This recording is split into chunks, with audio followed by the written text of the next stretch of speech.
Hello everyone and welcome to my channel. आज मैं explain करने जा रही हूँ 2024 की हॉलीवुड मूवी लीसा फ्रैंकेनस्टाइन को। मूवी की शुरुआत में हम देखते हैं एक दिन एक आदमी लीसा के घर में घुस आया और उसकी माँ को बेरहमी से काट काट कर मार डाला। लीसा ने खुद को छुपाया और खुद को उससे बचाया, लेकिन उस दिन के बाद उसे डर लगने लगा। लीसा के पिता से दोबारा शादी करने वाली महिला लीसा की सौतेली माँ लीसा के प्रति उसका रवैया बिल्कुल भी अच्छा नहीं था। हालांकि उनकी बेटी लीसा की सौतेली बहन उनके प्रति बहुत अच्छी थी, लेकिन लीसा की अपनी सौतेली बहन से नहीं बन पाई। लीसा कब्रिस्तान में बहुत समय बिताने लगी जहां उसकी मां की कब्र थी। वह एक जवान लड़के की कब्र पर बैठती थी और उसके साथ अपना दुख शेयर करती थी। वह लड़का जिसकी काफी समय पहले मौत हो चुकी थी। जब वो जीवित था तो वह म्यूजिशियन हुआ करता था। जिस लड़की से उसे प्यार हुआ उसी ने उसे धोखा दे दिया। उसके गम से वो उसी कब्रिस्तान में बैठा हुआ था। रात में तूफान में चमकती हरी रोशनी उस पर पड़ती है और इस तरह उसकी मौत हो जाती है। उन वर्षों में लीसा पहली लड़की थी जो उसकी कब्र पर आई और उससे बात की। लीसा को अपनी बहन के साथ एक पार्टी में जाना था। जब लीसा तैयार होती है तो उसकी बहन ने उससे कहा, मेरे टैनिंग बेड पर जाओ और अपने आप को टैन करो, अपने शरीर को थोड़ा सा काला कर लो। लीसा उसकी बात सुनती है और चली जाती है, लेकिन इस बिस्तर में कुछ गड़बड़ थी। लीसा जब बिस्तर पर लेटती है तो उसे बिजली का झटका लगता है। हालांकि वो अब भी पार्टी में जाती है जहां उसकी बहन अपने फ्रेंड्स के साथ बिजी थी और लीसा यहाँ अकेली है। यहाँ एक लड़का उसके जूस में कुछ मिलाता है और फिर उसके साथ गलत हरकत करने की कोशिश करता है। तभी लीसा वहां से भाग जाती है। इस घटना से वो बहुत दुखी हुई। वह इस लड़के की कब्र पर उदास होकर बैठती है। वो कहती है, काश तुम मेरे साथ होते। यह कहकर लीसा अपने घर आ गई थी और बैकग्राउंड में हमें दिखाया जाता है कि आज आसमान में फिर हरे बादल छाए हुए हैं। वो घर आती है। लीसा इतनी गुस्से में थे कि उन्होंने अपने घर का एक शीशा तोड़ दिया और ऐसा करते समय हम कब्रिस्तान में आसमान से हरी रोशनी गिरते हुए देखते हैं। यह रोशनी लड़के की कब्र पर पड़ी जिससे लीसा बात करती थी और अब वो लड़का जीवित हो गया, जिसके बारे में अभी तक कोई नहीं जानता। जब लीसा जाग गई उसकी सौतेली माँ उसे बहुत डांटने लगी क्योंकि उसने रात को घर का शीशा तोड़ दिया था। वो ग्लास के पैसे मांगती है। हालांकि लीसा ने कोई नौकरी नहीं की, उसके पिता भी उसका साथ नहीं देते और इसीलिए लीसा को नुकसान की भरपाई के लिए पार्ट टाइम जॉब करनी पड़ी। जब वो घर आई तो देखा कि सब लोग खाना खा चुके हैं और वे एक मूवी देखने जा रहे हैं। लीसा की बहन भी उसे साथ आने के लिए कहती है, लेकिन लीसा ने मना कर दिया क्योंकि वो थकी हुई है और उनके जाने के बाद वो एक डरावनी मूवी चालू करके बैठ जाती है। इसी दौरान अचानक उसके घर में कोई घुस आता है जो लीसा को कोई भूत या ज़ॉम्बी लग रहा था। वो खुद को बचाने के लिए कभी इधर तो कभी उधर भागती रहती है और अंत में छत पर चढ़ने का फैसला करती है। छत पर चढ़ने के दौरान वो उसी भूत पर गिर जाती है जिसमें से हरे रंग का लिक्विड निकलता है और लीसा पर गिर जाता है। गार्डन में चलने शावर से इस लड़के की गंदगी निकल जाती है और वह घर में आता है। लीसा उसे पहचान नहीं पा रही थी। तभी लड़का उसे इशारे से कहता है कि मैं वही कब्रिस्तान वाला आदमी हूँ जिससे तुम बात करती थी और उसकी चाहत की वजह से मैं जिंदा हूँ, जिसमें तुमने कहा था कि काश तुम मेरे साथ होते। लीसा को फिर भी कुछ समझ नहीं आया, लेकिन उस आदमी को समझने से ज्यादा जरूरी उसे नहलाना था क्योंकि उसमें बहुत बुरी बदबू आ रही थी। यहाँ हम देख सकते हैं कि इस शख्स का एक हाथ नहीं है और साथ ही उसके पास जीभ भी नहीं है। जब वो शावर से बाहर आता है लीसा ने देखा कि उसके पास एक कान भी नहीं है। वह आदमी लीसा को समझाता है कि मुझे तुम्हारी मदद चाहिए मेरे शरीर के सभी अंगों को खोजने के लिए। इससे पहले कि वो कुछ कह पाता लीसा का परिवार घर वापस आ गया, लेकिन घर की हालत बहुत खराब थी। इस ज़ॉम्बी से बचने के लिए चीजें इधर उधर पड़ी थी और उनमें से कुछ टूटी हुई थी और लीसा की सौतेली माँ का मानना था कि लीसा ने यह सब जानबूझकर किया था। वो अपने पति लीसा के पिता से कहती है कि तुम्हारी बेटी पागल हो गई है और अब हम उसे पागल खाने में छोड़ देंगे।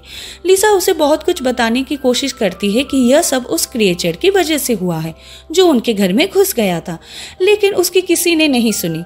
क्रिएचर कमरे में सब कुछ सुन रहा था, जिसके बाद बेचारी लीसा रोते रोते सो जाती है और वह क्रिएचर लीसा की अलमारी में सो जाता है। सुबह वो क्रिएचर लीसा को एक ड्रेस देता है इसे पहनने के बाद वो काफ़ी कॉन्फिडेंट के साथ कॉलेज आए, क्योंकि पहली बार उसे महसूस हो रहा था वो अकेली नहीं है, इस दुनिया में उसका भी एक साथी है। यहाँ जो लड़का लीसा को पसंद करता था, लीसा से बात करने की भी कोशिश करता है, लेकिन इसी जगह पर लीसा की बहन आती है और लड़के को लीसा से दूर ले जाती है, क्योंकि उसका मानना है कि यह लड़का लीसा के लिए अच्छा नहीं है। सीन शिफ्ट होता है अगले दिन, जहाँ लीसा की माँ खाना खा रही थी।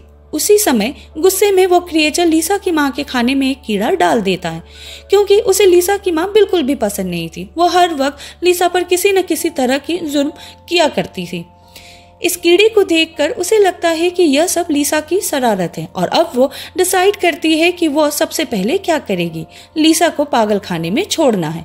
हालांकि उसे आज एक कॉन्फ्रेंस में जाना था, लेकिन वो सब कुछ कैंसिल कर देती है लीसा को पागल खाना छोड़ने के लिए। जब वो लीसा को लेने के लिए लीसा के कमरे में जाती है और उसे भला बुरा कहना शुरू कर देती है, फिर वो क्रिएचर ऊपर से किसी चीज से मारते हुए इस महिला को मार देता है। यह देखकर लीसा डर गई, लेकिन उसे ज्यादा दुख नहीं हुआ, क्योंकि उसे यह औरत शुरू से ही पसंद नहीं थी।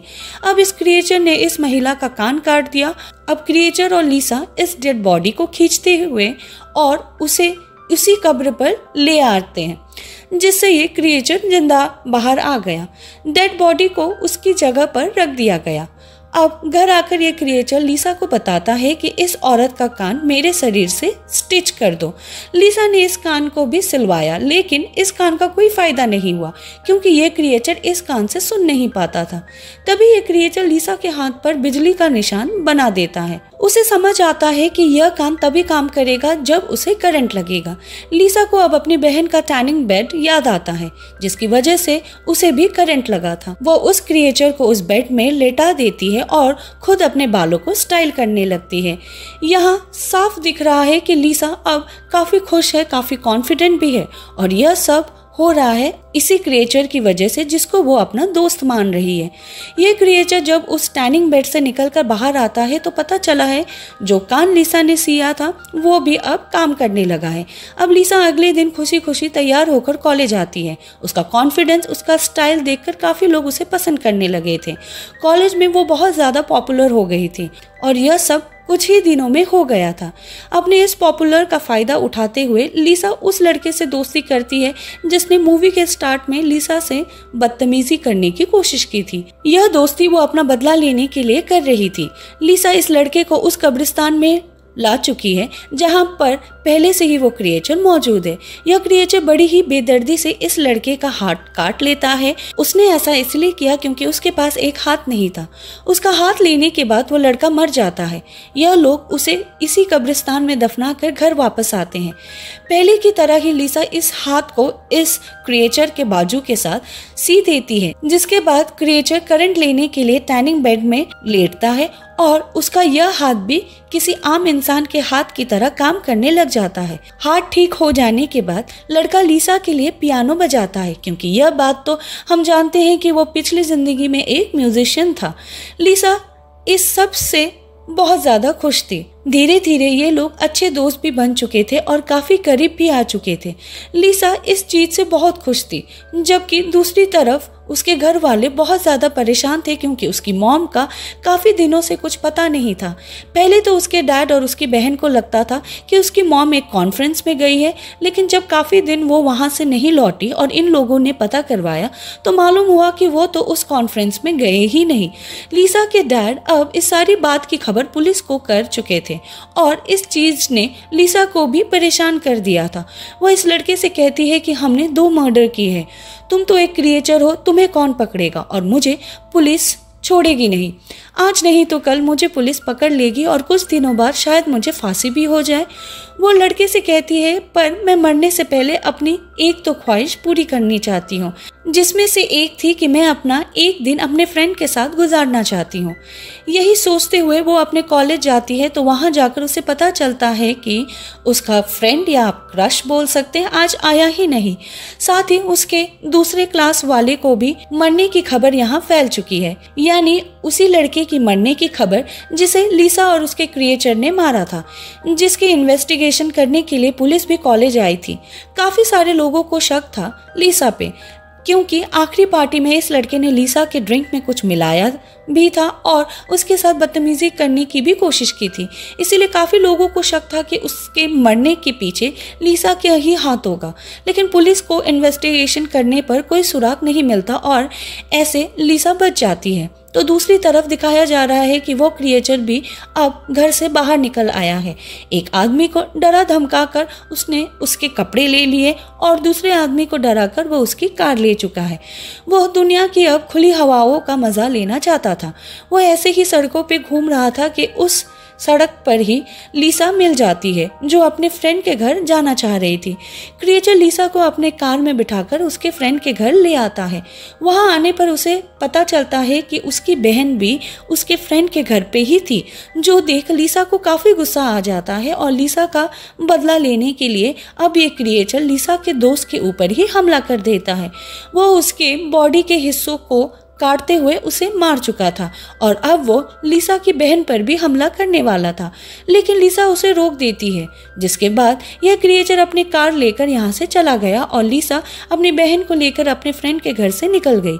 उस क्रिएचर का पीछा करते करते लीसा भी अब कब्रिस्तान में आ चुकी थी, जहां आते ही मौका पाकर लीसा की बहन उससे बचकर भाग जाती है और इस वक्त पर लीसा को ख्याल आता है कि वो क्रिएचर उसे बुरी तरह फंसा चुका है। उसने 3 मर्डर कर दिए हैं, जिसका इल्जाम लीसा पर ही जाएगा और इस गुस्से में वो उस क्रिएचर को ही खत्म करने का सोचती है।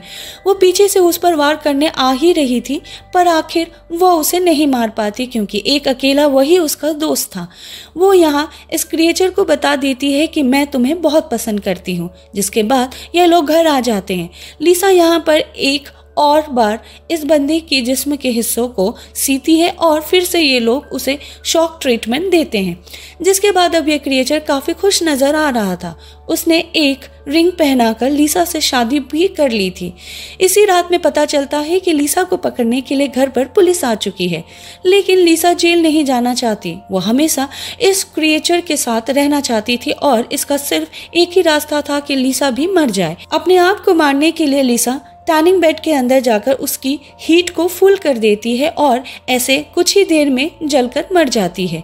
मूवी के एंड में दिखाया जाता है कि लीसा के डैड और उसकी सिस्टर उसकी कब्र पर प्रे करने आए हुए थे, जहां लीसा की सिस्टर नोटिस करते हैं कि उसकी कब्र पर लिखा है बिलव्ड वाइफ।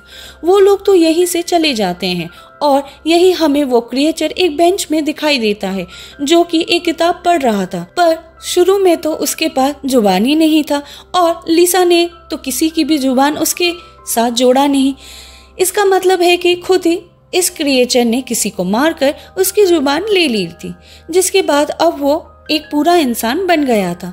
दिखाया जाता है कि गोद में उसने लीसा को लेटाया हुआ है, यानी उसने लीसा को भी जिंदा करवा लिया था और यह दोनों अब यह लाइफ एक साथ गुजारने वाले थे। और यही सब दिखाते हुए यह कहानी यहीं खत्म हो जाती है। अगर आपको मेरी एक्सप्लेनेशन और यह वीडियो अच्छी लगी हो तो वीडियो को लाइक, शेयर और कमेंट करना बिल्कुल ना भूले। हम मिलेंगे नेक्स्ट वीडियो के साथ। Till then take care and bye bye.